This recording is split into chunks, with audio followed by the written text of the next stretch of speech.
How is everyone this morning? Sleepy? Oh, come on now. So you'll notice around the perimeter of the room our photographic exhibit, our 175th anniversary photographic exhibit. But please don't take time right now to look at those because I'm going to talk to you about the cathedral's future for the next 45 minutes. After that, then this photographic exhibit will be up for the next 2 months. So I hope that we had a wonderful opening reception last Friday night.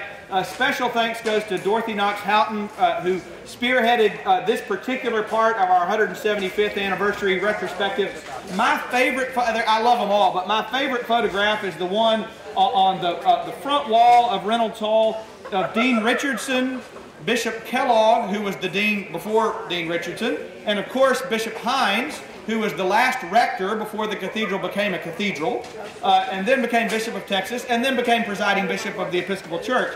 That photograph was taken 50 years ago at the 125th anniversary dinner of Christ Church at the Rice Ballroom. So we're coming around full circle.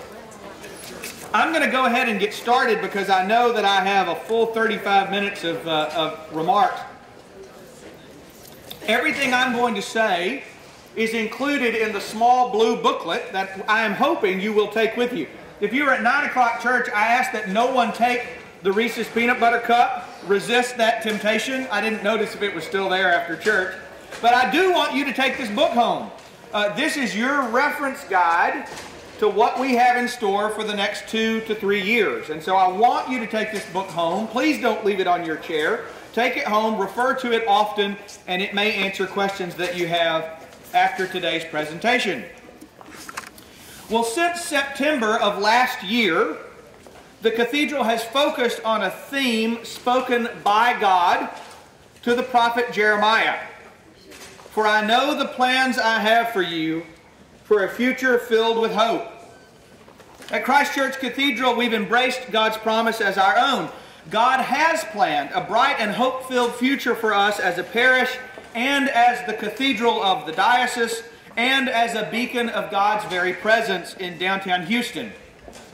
Our responsibility to God's promise is both to be true to our legacy of the past, which you see captured in pictures around the room, and to engage in conversation and prayer about what God's plans for us might include. And we've done that. Last fall, I convened a visioning task force which hosted 4 visioning charrettes. If you participated in a charrette, will you raise your hand? A goodly number of people in the room participated. We hosted 4 visioning charrettes. 3 were in English, but each English language charrette had a Spanish language table. And then the 4th charrette was in Spanish, but that charrette had an English language table. And you see here 3 photographs of the charrettes. The charrettes were brainstorming sessions designed to give parishioners opportunity to share their hopes and dreams for the cathedral's future and to discern God's vision for Christ Church. Over 250 parishioners participated in our visioning charrettes, and each charrette session was lively. We ultimately gathered 2,000 ideas from our parishioners. 2,000 ideas. We then weighted the charrette ideas in 3 ways in order to ensure that the ideas that with the most energy and passion and foresight were the ones that kept our attention. We weighted the ideas, number 1, by the frequency with which different table groups mentioned the same idea. Does that make sense? If a dozen different table groups over the 4 charrettes mentioned the same idea, that idea was weighted. The second way we weighted ideas was by the number of votes each idea received. If you participated in the charrettes, you know that as an individual you were given 3 little green dots, and you were allowed to put your dots on your top 3 favorite ideas. And so another way that ideas were weighted was by the number of votes that an idea received. And then finally, we weighted the ideas according to whether or not a table group collectively identified that idea as one of its favorites. So each table collectively thought about all of the ideas it had developed and decided its top 3 favorite ideas. So the ideas were weighted in each one of those 3 ways. After the 4 charrettes were completed, the visioning task force prayerfully studied the charrette ideas and developed ministry initiatives from them. And on January 25th, 2014, the vestry adopted a 2-year action plan for the cathedral's future. The components of the plan are the result of the earnest desires of the many parishioners who participated in the charrettes, as well as the careful and deliberate work of the visioning task force, and, of course, the prayerful consideration of your vestry. The plan will succeed, I believe, due to the faith of the cathedral and the grace of God, who has prepared for us indeed a future filled with hope. So on to the proposals. First, our pastoral care initiative. Last summer's vestry comfort calls, in which vestry members attempted to reach every family in the parish, revealed dozens of pastoral care concerns and life transitions from our parishioners, of which the cathedral staff and clergy were previously unaware. Those calls led to a heartfelt conversation about pastoral care during the visioning charrettes. Parishioners expressed a desire of what can be termed a culture of vulnerability, in which pastoral care is understood as the sharing of all of life's joys and burdens, rather than merely, as important as this is, hospital visitation. Consequently, we're adding an additional staff member to assist our canon pastor. Her name is Christy Elmore. She's already been hired. She'll begin work later this month. And we'll launch a new lay pastoral care program. We'll launch a new pastoral care program in which a team of parishioners will be extensively trained in one of several nationally recognized pastoral care formation curricula. These trained pastoral caregivers will then be assigned strategically to areas of the city in which clusters of parishioners live, so that pastoral care is always close at hand. Now, this will have an effect. Some of you are already involved in lay pastoral caregiving, and I do want you to know many of those programs will be affected by this. We want to make sure that the pastoral care that we are giving is being given by those who are well trained. And so if you have participated in an outlet for lay pastoral care, if you want to continue in that good work, that may be grafted into this new program. Additionally, in addition to that program, and some of you will have had experience with Stephen's ministry. That's the kind of whether or not we actually use Stephen's ministry is still up in the air. But that's the kind of program we're talking about, where our lay pastoral caregivers will be extensively trained and then will report up to our canon pastor and our new coordinator of pastoral care. In addition to that program, we'll create a human resources database for the cathedral, in which parishioners with particular professional skills, that would be attorneys or counselors or accountants or tutors or physicians or mechanics or anything else, can donate their time and expertise to fellow parishioners in need. The canon pastor's office will serve as the matchmaker for this program, ensuring that real need is met. And so if you have a particular professional expertise that you would like to make available in a limited way to your fellow parishioners in need, as time goes on, we'll want you to let Glennis Como know that so that you can be added into our pastoral care database. And then finally, the cathedral will introduce an after-hours emergency pastoral care phone so that a priest, not an answering machine message, not an email response, a priest, an actual human being, is never more than a phone call away in case of a true pastoral care emergency. That's our pastoral care initiative. The second initiative pertains to community life and formation. The visioning charrettes revealed that many parishioners from parts of Houston other than downtown, which is 95% of our parishioners, crave ways to engage their faith within the Cathedral community, but find it difficult to travel downtown to the Cathedral on days other than Sunday. And in response, we'll launch a pilot program to bring the Cathedral to the neighborhoods. Think prayer groups, Bible studies, fellowship opportunities for Cathedral parishioners. They'll be well defined as Cathedral Bible studies or Cathedral prayer groups, but they'll be offered where you live across the Houston metropolitan area. This will build upon the already popular fall and spring gatherings that take place in parishioners' homes throughout the city twice a year. That's our community life initiative. Third is welcome and evangelism. Let me see a show of hands. For how many of you is evangelism your favorite word in the Christian vernacular? David Simpson, very good, very good. Wayne Claywater, Pam Mascolette. I may have a job for you, friends. Thanks for being so candid. You already got a job, don't you, David? Lord knows you do. Third is evangelism, and that is sometimes a scary word for Episcopalians. It should not be. Evangelism does not equal the culturally freighted word evangelical. They're not the same thing. Not that evangelical is necessarily a bad word either. Depends on what we mean. Someone once said it depends on what the meaning of the word is, right? But that's a rabbit hole we won't go down. In a nutshell, evangelism means that we believe that the Cathedral is something of precious value worth sharing.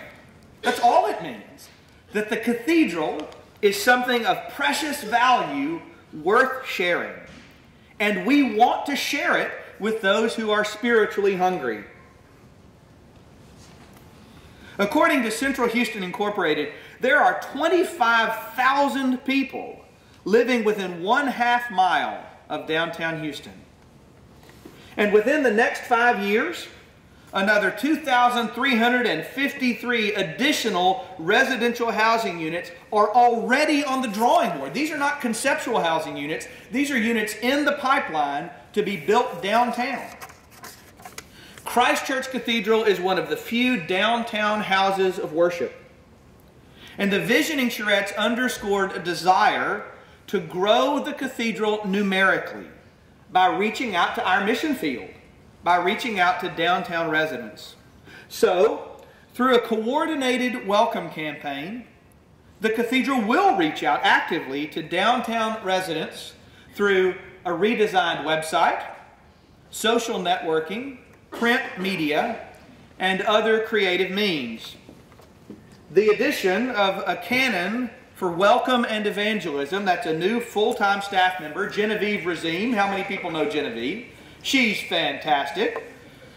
She will be our new canon for welcome and evangelism, and she'll ensure that we have the human resources to support all of these efforts in welcome and evangelism. The fourth initiative pertains to outreach, something near and dear to the Cathedral's heart and near and dear to mine. This is why I engage in downtown ministry. I began my career in a suburban church, and I learned pretty quickly that my heart, my soul was called to downtown ministry, where the needs of the marginalized are most profoundly met. The visioning charrettes reinforced that Cathedral parishioners support the essential ministries of the Dunn Center.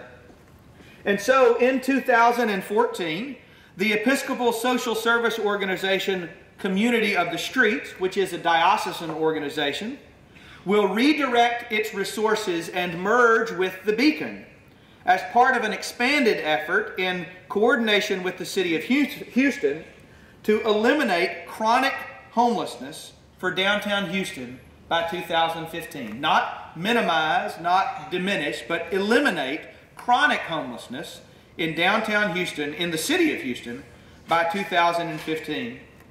The consolidation of leadership and financial support is the result of thoughtful planning to realize greater efficiencies and create better client outcomes. And as part of this consolidation, beginning this April, beginning next month, the Beacon will open 2 hours earlier on each of its service days, and it will increase its full service operations from the present 4 days a week to 5 days a week, providing an additional day of meals and laundry and showers and case management for our homeless clients. The Beacon's expanded case management services will be critical to the City of Houston's continuum of care strategy to move the chronically homeless people into permanent housing with support services that are matched to their individual needs. So what this means for the Cathedral is there's going to be a 20% increase in the need for volunteers at the Beacon. So if you have the additional service day will be Thursday, and if Thursday is a day that you have available to donate your time and your energy to the Beacon, we certainly hope that you'll do that. Now we move into those initiatives that move us into next calendar year, into 2015. And the first has to do with worship. One of the most frequently mentioned ideas from the visioning charrettes was a desire for an additional weekend opportunity for worship, in addition to, not instead of, not to replace or adapt, but in addition to our already glorious Sunday morning cathedral services, especially the priests. We feel like we don't get to worship enough. 3 out of 4 priests that are on staff fell over when I announced this initiative. No, it'll be great. There was a remarkable, this will not surprise any of you, there was a remarkable consistency regarding what this alternative worship service should and should not include. Parishioners want worship that is contemplative, thoughtful, quiet, and rooted in ancient Christian tradition. It was excessively clear that what cathedral parishioners do not want is a contemporary praise and worship service. So you don't have to worry about electric guitars and a bouncing ball on a screen invading the cathedral worship stage. Did everyone hear that? See, that's real important because I'll get emails, and I want to make sure everybody here has heard that and can spread that word. We are not talking about contemporary praise and worship services. We're talking about something that is both new and ancient, that is contemplative, thoughtful, quiet, and rooted in the ancient Christian tradition. The Visioning Task Force has begun investigating several successful Episcopal services that are offered in other cities presently, including a Celtic Eucharist at St. Stephen's in Richmond, and a choral Compline that's offered at St. Mark's Cathedral in Seattle, which I have made a special decision to visit in June, not only so that we can participate in that, but partially so that we can participate in that, my wife, my children, and I. I will create a committee of parishioners and staff to continue this study and ultimately to plan and implement the new worship service. The most likely, though not the definite, but the most likely time for this new worship service is Sunday evening, and it will almost certainly be accompanied by a weekly parish meal every Sunday, either just before or just after the worship service, so that parishioners can break bread together and regularly engage in table fellowship, which after all was what our Lord and Savior put together as the central act of Christians together. This new worship service will also serve as another method of reaching out to that new influx of downtown residents. And the final initiative is our Spirituality Center. More than anything else, the Visioning Charrettes revealed a spiritual hunger by our cathedral parishioners. Participants at every charrette many times expressed a desire to know about God and to connect with God through spiritual practices such as labyrinth, iconography, centering prayer, yoga, and more. As a result, the most ambitious and forward-thinking part of the vestry's visioning plan is the decision in principle to create a spirituality center for the cathedral. Through its programs, the Spirituality Center will serve as the spiritual analogy to the beacon, feeding souls downtown as the beacon feeds bodies. Not only will the Spirituality Center provide opportunities for prayer and learning for our parishioners, it will also serve as a powerful evangelism tool, there's that word again, to reach out to those who live or will soon live in downtown Houston. You see, for the millennial generation, believe it or not, that's the generation below me. Yeah, there is one. How about that? This is for adults under the age of 35. I don't understand these kids today. For the millennial generation, for adults under age 35, the very notion of membership in organizations, including religious organizations, is changing. This is, by the way, why civic service clubs, Rotary, Kiwanis, the Lions Club, are having such a crisis of identity. The millennial generation is not joining because by and large, sociologists tell us this new generation of up-and-coming professionals in our society don't think about joining organizations in the same way that our generations have. Young adults find their connection points in places other than traditional weekly worship, oftentimes.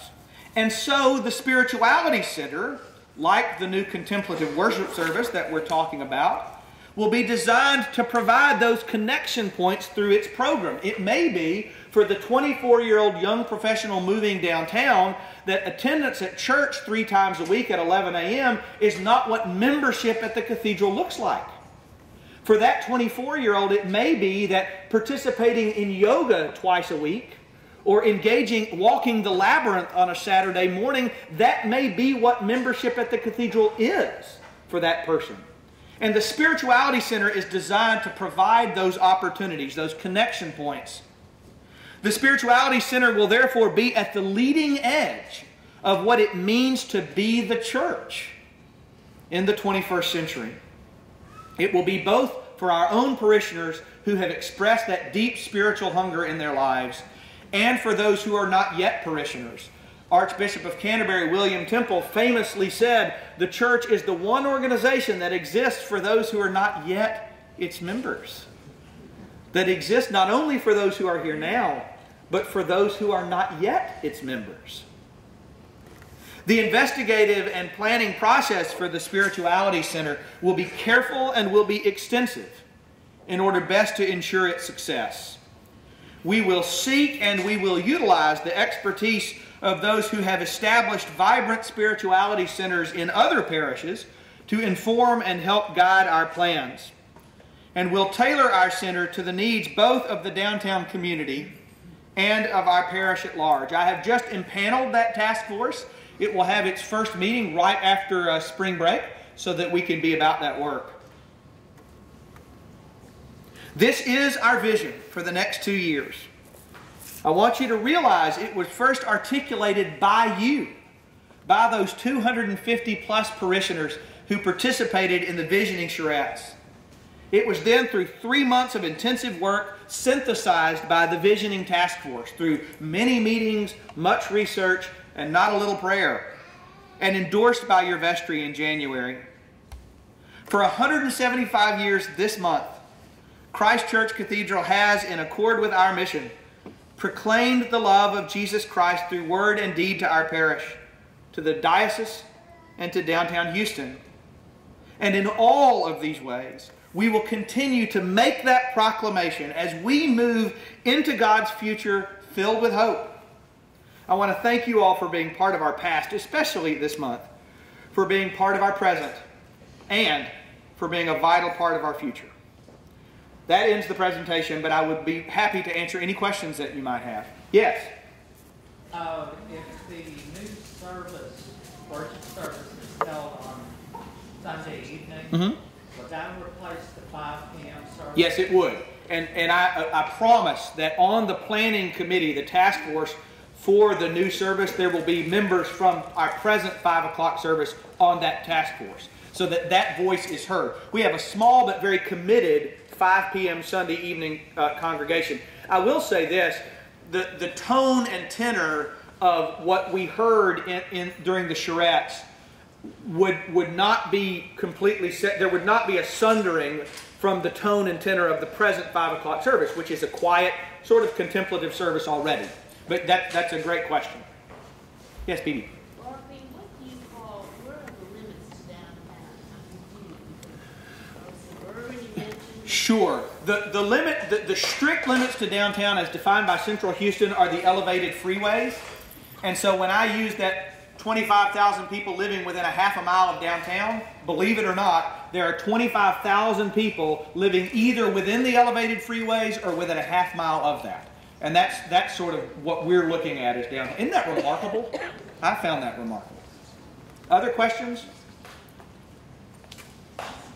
Yes, John. Lords of the Streets, is that similar to any of the programs that... Yeah, Lord, that's a great question. So Lord of the Streets, I mentioned in the outreach initiative that Community of the Streets is a 501c3 that is a social service provider to the homeless.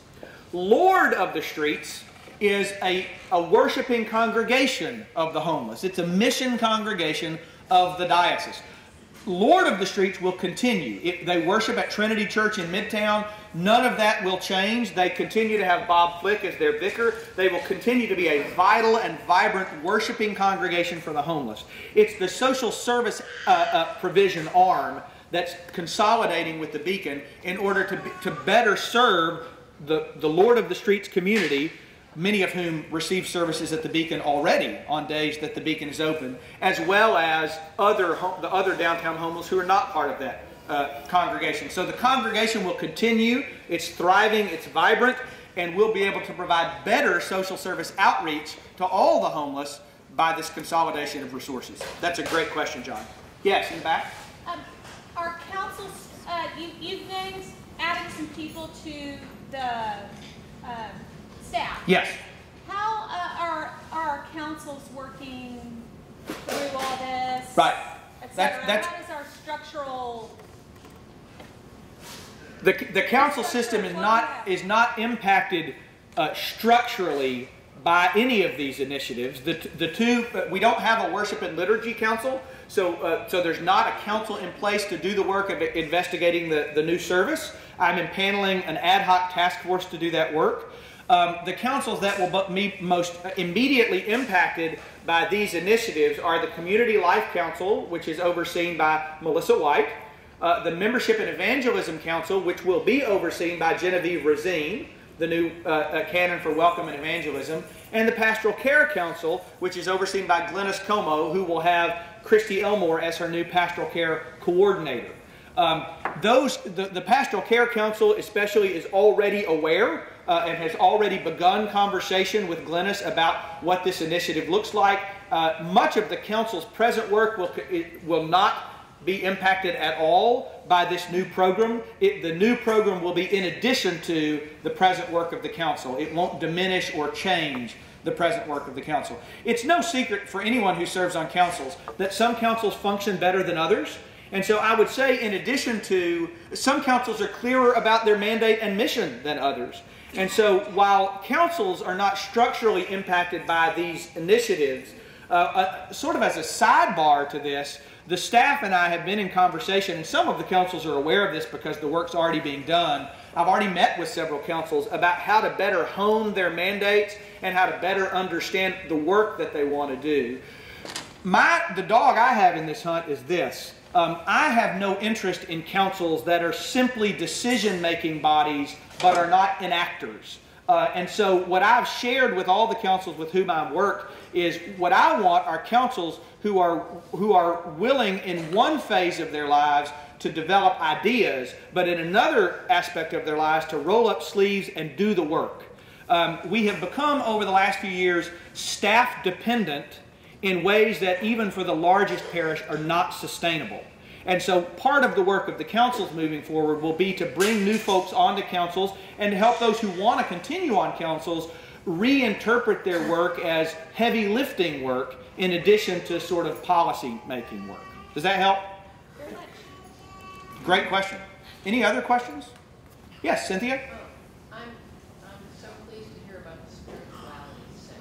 But Me too. I'm trying to picture, is there going to be a specific space Okay. for that, or is it going to be blended into the current? Right, that's a great question. So Cynthia's question is about the Spirituality Center. Will it have designated space, or will it be sort of parceled out on the Cathedral campus? That is not a question that's been decided upon yet. Our hope certainly is that the Spirituality Center will have designated space because I think it has by far the greatest chance of success in thriving and fulfilling its mission. If we have to choose a corner here, a corner there at the Cathedral, it will be a difficult thing for the Spirituality Center really to catch fire with our own parish even, but it will, I would argue, almost an impossible thing for the Spirituality Center to catch fire as an outlet for those moving downtown.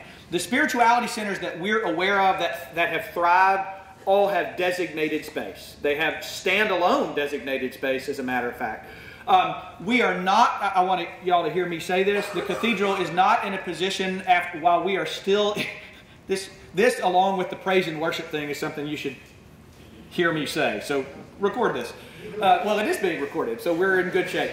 The Cathedral is not in a place to launch another multi-million dollar capital campaign. We're still in the payment phase of our last multi-million dollar capital campaign phase.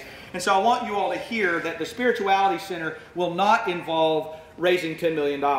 However, the hope is that we'll have designated space. There may be some partners, some Episcopal-related partners that with whom we can partner for space downtown. Though all of those things are theoretical at this point, but there may be some creative ways that we can partner in order to have access to some downtown space, which will require funds. We'll have to, even if we partner with someone else, there will be funds to lease, funds to finish out. So this is the most ambitious proposal in every way. When it comes to vision, when it comes to our willingness to take holy and faithful risks, when it comes to outlay of resources.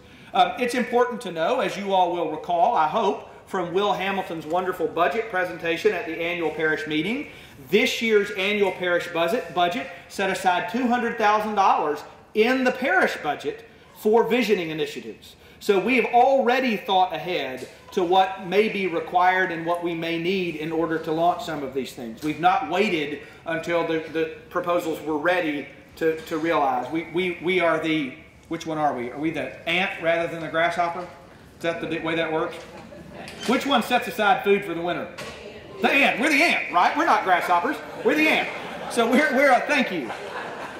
We're already slow and steady wins the race.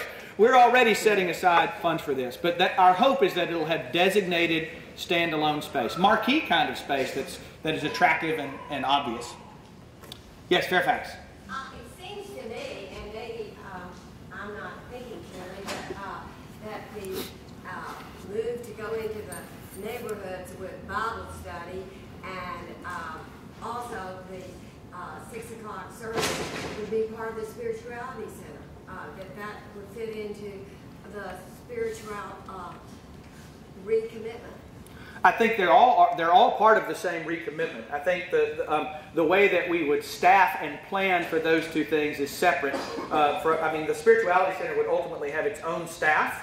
It would be an operation analogous to some of the other operations that the Cathedral has birthed. But you're right, none of these proposals are sundered from one another. They're all organically connected, spiritually connected, I would say, and all point to the same mission, our mission to be a beacon of the presence of God here for the diocese and for the broader community.